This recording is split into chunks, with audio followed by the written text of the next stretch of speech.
Hey guys, and welcome to the Working Money channel. I'm on Twitter today. I can't even believe people are writing this kind of thing. John Deaton is a grift. This retweeted out by Mr. Hubert here from Alter on Twitter. And Mr. Hubert is commenting, is there a disease going around that affects the brain? Now, John Deaton has poured in dozens, if not hundreds of hours of his time in order to help the XRP community get justice from the SEC. The fact that someone would write this, I don't even know where to begin with this. People are feeling emotional right now. It's March. We still haven't heard any kind of result from the SEC lawsuit. I think most people, though, in the XRP community do realize the kind of work that John Deaton has been pouring into this case. Here's a clip tweeted out by Crypto Law from the On the Chain podcast, Jeff and Chip's podcast. Attorney Carl Cazier says he's never seen anything like the public interest in the SEC versus Ripple case and cites John Deaton specifically. Listen to this. I've never seen this level of interest in a piece of private litigation. You're just talking about, and it's not private litigation, it's the SEC, trying to do a regulatory action against Ripple, but it's just involving one private party. It's not a giant class action or anything like that. No, so I've never seen anything like that. John Deaton and the XRP holders that he represents are really an interesting facet of this case that really make, it adds a really interesting wrinkle to it. I'm sure that's got an impact on the way that Judge Torres looks at the case. She's been clearly very interested in hearing from John and, in his investors, because I think she recognizes that it's not just about Ripple. And that's why so many people are interested, right? Like when they take an action against Ripple and they say that it might be a security and that every trade in a Ripple an XRP might be unlawful or subject to penalties. They're impacting people's livelihoods. So a couple of interesting points here, bringing up John Deaton's tireless work to help the XRP community through this. And the fact that he says, Carl Cazier, he says here that John Deaton, Judge Torres is likely going to be listening to John Deaton. He does represent over 75,000 XRP holders through his amicus brief. So Judge Torres likely to take note, at least according to Carl Cazier. And he does also touch on the broader concept that, the rest of the crypto community is watching this case for a verdict and hopefully for some regulatory path towards regulatory clarity moving forward. But of course, we are always going to be met by skeptics, guys. And, I've got another interesting point of view, I guess we could say, another interesting point of view that some people in the XRP community have been pontificating on. Ashley Prosper, though, here mentioning this, judges and the SEC. So SEC versus Ripple, not acting with faithful allegiance to the law. SEC versus Library, order does not apply to secondary market sales. SEC versus Voyager, judge rips the SEC lawyer a new one. And SEC versus EPA, SEC overreach. The courts are finally pushing back. So could this be a sign now that we are actually seeing courts push back? And so this is one of the more recent lawsuits that have been announced. Binance US runs an unregistered exchange, says an SEC lawyer. Going to talk about this a little bit, not going to dwell on it too much. During a Voyager digital bankruptcy hearing on Friday night, a lawyer stated that SEC staff believes that Binance US is running an unregistered securities exchange, speaking during a meeting to decide whether Voyager should be sold to Binance during a bankruptcy. Judge Michael Wiles of the Southern District Bankruptcy Court in New York stated at the beginning of the hearing that the SEC has provided little direction or specific details about its disapproval of the Voyager sale. SEC senior trial attorney William Updegrove stated that he was responding to Judge Wiles. So I talked a little bit about this story the other day. But again, just another example. I just wanted to kind of bring this up again to remind you guys what the SEC is doing now to these exchanges, and specifically going after Binance. In the United States, Binance US is their subsidiary. And we know Binance is a very important and strategically placed cryptocurrency exchange globally. They are the largest, and I think probably, arguably, one of the most wealthy cryptocurrency exchanges that currently exist now on planet Earth. They were neck and neck with FTX, but since the FTX collapse, Binance, I think, is solidified in that number one spot. So we're seeing The backdrop of this is, the SEC going after other facets of the crypto industry in the United States, in this case, Binance.us. And I think they're trying tooth and nail to find any kind of excuse to take them down. I also happen to see this from Willy Wonka XRP here on Twitter. And this was from the Wall Street Journal. So a huge expose here. Texts from crypto giant Binance reveal plans to elude U.S. authorities. Binance exploded onto the crypto scene in 2017. So just the beginning of this article gives you guys a bit of a briefing, a bit of a history as to what Binance is and how they started. Let me just go down here. Binance has been much more intertwined than the companies have disclosed, mixing staff and finances and sharing an affiliated entity that bought and sold cryptocurrencies, according to the interviews and messages and documents reviewed by the Wall Street Journal.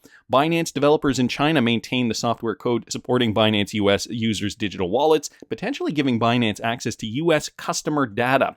So they are positing this as a data leak, a potential securities threat, because Binance is giving China customer data. If U.S. regulators conclude that these links mean Binance has control over a U.S. company, they could claim the power to police Binance's entire business, which to many investors has been a black box since the start. So I'm not going to deny that fact there. Changpeng Zhao has done a very, very, I don't know if you want to call it a good job or a crafty job or what have you, at being very opaque when it comes to his company's structure. This would also put Binance's billionaire founder and chief executive Changpeng Zhao and his finances under closer scrutiny, though. Recently, a Texas financial regulator said in a court filing that Binance.us, so they're talking about Binance.us specifically, didn't get a license to operate in the state because it wouldn't provide financial information from the largest shareholder, Mr. Zhao. And so there were also texts that were sent from the cryptocurrency exchange, or at least one of the representatives, to some other participants admitting that they are purposely trying to evade U.S. regulation. Down here, they were saying there was a Telegram message on the platform. So I guess this is accusing them of wash trading here. You guys can see the text exchange down here. I'm not going to go over it. It is fairly short, but somebody was asking why did trading start already? It's not time yet. So this is internal texts from somebody named Ninjor to CZ, I believe. Other messages followed, including another urgent one saying someone started trading early. Who did it? And Changpeng Zhao responded, a guy here in Shanghai, mistake operation. So there have been some, and this was on Telegram. There have been some, I guess, Telegram messages that have leaked now to suggest that there was some shady business going on behind the scenes. I think, at this point, we've all kind of assumed that a lot of these exchanges wash trade to, help provide liquidity for the markets. If nobody's trading, there is no liquidity. And so what they do is they wash trade. They trade amongst themselves in order to provide that liquidity. Now, I don't quite know the regulations behind that, but I do know that it is a no-no if it is not disclosed. So, we've got the Binance story. Obviously, this is just one, of the latest stories that is affecting the crypto market. And again, guys, this is a cumulative effort, I think, for government, U.S. regulators, U.S. officials to really kind of have a good enough excuse to take crypto down a few more pegs. I also saw this from Straight Up XRP. Now, here is just another article, essentially FUD from Coinpedia, and Straight Up is calling them out on it as well. Uncertainty looms in the SEC versus Ripple lawsuit. Ruling delayed by 2 months, says attorney. So it goes on, talk a little bit about the lawsuit, just giving you guys an introduction. The FUD here, though, quoting John Deaton when he said in this tweet from March the 3rd that it could take 2 months longer. So they're classifying that as, oh, look, it's not going to happen as soon as we think it's going to happen. But I think it was uncertainty. No, it wasn't that. There was somewhere in here, Deaton says the final ruling could take 2 months. I forget where I saw the headline. It could have been another article with regards to this same topic, though, where they were essentially saying, it's unlikely that Ripple's going to win this case. I don't know if it was this article, but it was another article along the same lines. I'm sorry if I pulled up the wrong article here. Essentially, though, the FUD is not helping matters either. It is spurring theories here that could, in fact, result in a negative outcome for XRP hodlers. This is the latest, guys, from Wheezy at Nerd Nation Unboxed. Nothing is impossible in this crazy upside-down world with everything we've uncovered. That's why Carlin said what he said for a reason. So Wheezy, not counting anything out right yet, Deaton refutes claims that Judge and Ripple case is part of the deep state. Things that make you go, So Here's the latest, guys. Judge Annalisa Torres recently dismissed a case against 2 Bureau of Prison guards who confessed to falsifying records on the night of the Jeffrey Epstein death. So this is where this tie comes in. Crypto law founder attorney John Deaton has refuted claims that Judge Annalisa Torres is part of this kind of operation and as such is likely to side with the United States Securities and Exchange Commission in its case against Ripple. So the logic goes as such. These people are thinking, well, if Judge Annalisa Torres is part of an organization, essentially the powers that be that control the world, well, wouldn't she in fact side with the SEC to essentially keep Ripple down, to essentially create an environment where XRP would be deemed a security in the United States? Well, John Deaton has come out and said this. These claims come as the federal judge recently dismissed a case against 2 correctional officers who admitted to falsifying records on the night of Epstein's death. For context, Epstein was an American sex offender and alleged sex trafficker with a circle of powerful elites who procured women and children he and his associates abused sexually. So if you guys don't know about that case, I'm not going to get into that, but I'm sure you guys probably have already heard about that. His death while awaiting trial on August 10th, 2019 at the Metropolitan Correctional Center in New York has continued to be a subject of controversy. While the medical examiner ruled that the cause of the death was a suicide by hanging, some have viewed the circumstances surrounding his death as too convenient, leading to speculation that he was murdered to protect the secrets of powerful individuals in government. So that is essentially the story that has been floating around. And consequently, guys, Judge Torres dismissing the case has raised eyebrows within the XRP community. So considering Judge Torres was connected to this case and the fact that she dismissed this particular case makes people now in the XRP community wonder. Some now speculate that the judge is part of an alleged cover-up and out to protect government's interest, in which case she would likely give a ruling in favor of the SEC in the case against Ripple over whether XRP is an unregistered security. And John Deaton has come out and said that is absolutely not true. The attorney representing thousands of XRP holders as a friend of the court in the long-running legal battle between the SEC and Ripple pointed out that the reports indicate that Judge Torres only dismissed the case because prosecutors had reached a plea deal with the guards. So people are reading this entirely wrong. This coming directly from John Deaton. People read that Judge Torres dismissed the case versus the 2 guards who falsified records relating to Epstein, and then make the crazy leap that Judge Torres is part of an organization involving the powers that be that will thus decide in favor of the SEC. Absolutely not true. And so John Deaton retweeting out Crypto Bull's tweet here. Again, here is the article from back in January of 2022. U.S. judge dismisses case against Jeffrey Epstein's jail guards. And Crypto Bull was initially the one to spur this on. This is bad for XRP and Ripple, in my opinion. I actually now believe that Judge Torres will rule in favor of the SEC, and we will have to wait until the case goes to the Supreme Court. So, what do you guys think? Most important point, since the lawsuit against Ripple was filed on December 22nd, 2020, the last 800 days of the litigation, the experts, the evidence have shown that A, the SEC's charges and allegations are stronger than ever, or B, Ripple's defense and evidence is stronger than ever. And so if you guys want to take the poll, it will be in the description of the video. Let's see.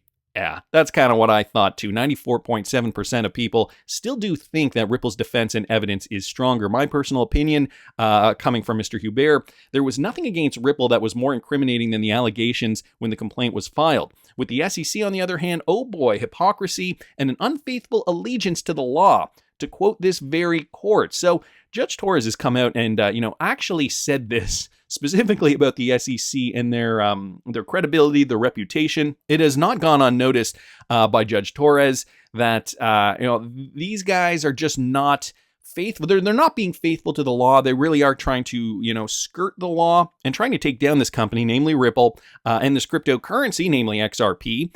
Any way they see fit. Ashley Prosper here responding the Hinman email support fair notice. Number 2, one of the SEC experts wasn't used. Number 3, the SEC failed to get John Deaton excluded from the case. Number 4, the utility of XRP was noted by Judge Netburn. So that's another interesting point to make there. Number 5, the SEC staff could trade XRP until 2018 to 2019. Another great point. And number 6, other government agencies call XRP a currency. So, there are a lot of facts. Obviously, 94.7% of people do believe this. A lot of facts that do support Ripple. Bill Morgan says, in my view, the Ripple case in defense has looked stronger as the evidence and arguments have become known But if you clear your mind and read the SEC summary judgment motion and memorandum of law as if anew, it is prima facie compelling. An E down here saying, so that means you think in a criminal case, prima facie evidence means that proof of the first fact permits, but does not require the jury in the absence of competing evidence to find that the second fact is true beyond a reasonable doubt. And Bill Morgan responding, as to the evidence, there is competing evidence. Further, I meant the term as it is a literal translation of on its face, or at first sight. It can be dissected and has its weak points that Ripple has exploited. But some people still confused here. FFX-Man saying, meaning you think the SEC will win. And Bill Morgan says, no, I don't mean that. Ripple's case looks stronger to me, but it is wrong to think the SEC's case is weak. It's the fourth quarter and it's still a one-score game. So he is saying neck and neck, and that, Ripple's case, even though it is strong, we should be still paying attention and we shouldn't be counting our lucky stars quite yet. Continuing down here, One-Eyed Willie saying, surely the judge can't make a judgment based on their summary judgment alone. There are many facts and circumstances against their motion. And he asks that as a question. Bill Morgan responding, the judge must consider Ripple's objection too, and at the same time consider Ripple's summary judgment motion and the SEC's objection to it. Agent Smith responding, yeah, in a vacuum, if you're not aware of counter-arguments and case law, it seems solid and scary. But with knowledge of their shady dealings, flip-flopping, illogical arguments, a counter-argument, affirmative defenses, and case law, it seems very, very weak, especially in crucial areas. So I've done a lot of videos about the case, and I've done a lot of videos about evidence. And, when more stuff has been uncovered, we talk about it. And, all signs are looking to the fact that Ripple's very confident they're going to win. Ripple's in-house counsel believes they're going to win. So many other external lawyers also believe that Ripple is going to win the case. People who aren't even tied to the case. And then you have the XRP community and the sleuths and, everybody else finding more information. Judge Torres, as we heard at the top here, likely listening to John Deaton from Carl Cesar here. So Judge Torres likely paying attention. I wouldn't put it past these judges to be even, scrolling through Twitter, maybe not officially entering anything we say as official evidence or anything like that. But she is likely getting a sense of the sentiment in the XRP community. And, even if she isn't, accepting the XRP community's evidence as official evidence, there's likely some degree of acknowledgement of the things that are going on Twitter. The Saint down here saying, yep, it's too much to this case for it to rely solely on their FB. Character is going to play a huge role in her decision, and the SEC has shown an ugly side of themselves in the face of no clarity. So, again, so much evidence to suggest, XRP is not a security. I don't have to go over all the reasons. A lot of people here, responding in this tweet thread. So I will link it in the description for you guys if you are interested in, going through some more of these responses. And Bill also responding here to RLPfarm.d here on Twitter. I guess nothing is impossible. However, examining the body of work Judge Torres has presided over and the diligence, thoroughness, and meticulousness with which she approaches her decision, I find it hard to believe she would be swayed by any politician or government agency. So, the same kind of response is what John Deaton was saying originally. Bill Morgan also echoing that same sentiment. Of course she won't. Saying she will is just more FUD against Ripple or XRP holder paranoia. But I think something that, maybe some of you have caught on to this, something that I think is maybe escaping some people here with regards to this story is that if Judge Torres was in fact part of an organization that is controlled by the powers that be, and if indeed this is a big conspiracy to cover up a bunch of things like the Epstein guard's decision, dismissing that case, because that's the argument here, right? She's controlled by the powers that be, and therefore she is bought and paid for.